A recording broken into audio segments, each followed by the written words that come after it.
Hi, hello, and welcome back to this week's hashtag Spill the Beans. Spill the Beans is a once-a-week chat where we talk about everything under the sun, from music to activism and back again.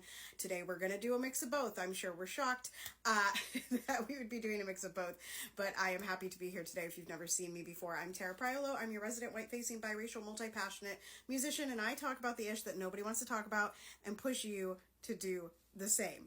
So, grab your drink and come on back. Let's get started. Okay, so I have told this story on this page before, but it happened a few years ago when Clubhouse was like all the rage. So, and I've been thinking about this a lot for reasons that I'll tell you. So, I was in a room of a bunch of music teachers, and we were talking about choirs, and we were talking about how when we were in choir,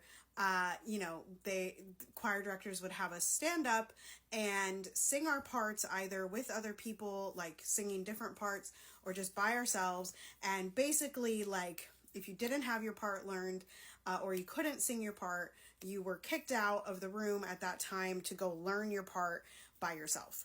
And I was like, I'm not sure we should teach that way. Just because we were taught that way, I don't think we need to teach that way. And there were a whole bunch of people in this room that were like, well, we had to suffer, so other people have to suffer. And this is the same thing that we see over and over and over again. Okay, so this is in relation to a bunch of videos that I've seen about, like, Congo, Palestine, and sorry, my dog is whining because his dad went outside.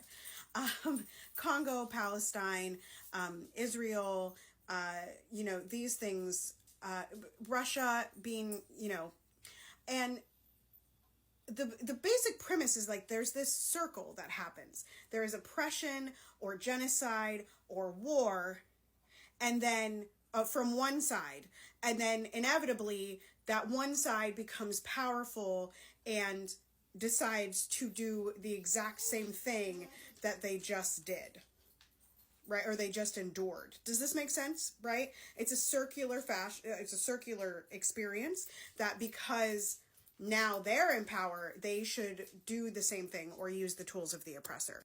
So basically my question about this, because we all know this happens, right? That people parent, people teach, people facilitate, people preach as they have been taught or as they have experienced. And so my primary question about most of these things in the world is, when are we going to break the cycle? When are we going to decide together that breaking the cycle is more worth it than harming an entire other generation? Or our generation? Or each other? When are we going to make the decision that the cycle doesn't work and the cycle doesn't produce anything different, right? And I'm really frustrated by the notion that everybody needs to go through suffering in order to be successful or in order to, like, change the world. Like, I just don't believe that's true, to the point of the last slide.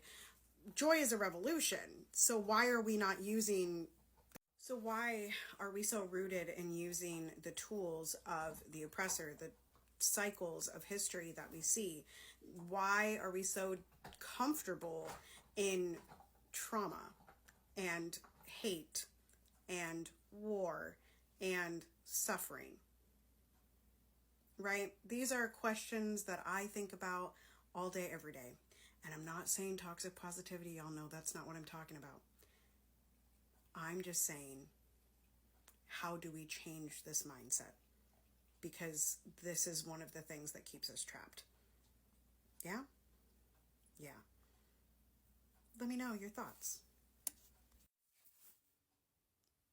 So it's more of a questioning one. It requires you to do some work. It requires you to do some thinking. Do you believe that children should be kicked out of the room because they don't know their parts? Do you believe that college students should? Do you believe that professional musicians should? Do you believe that the cycle should continue? Think about it. Journal it out. That's all for Spill the Beans. Continue to be anti-racist. Be safe. Wear a mask. Do good work. Make good trouble. Make good trouble, because ceasefire in our hearts, our minds, and the world over. I love y'all hardcore. And I'll see ya next time. Bye-bye.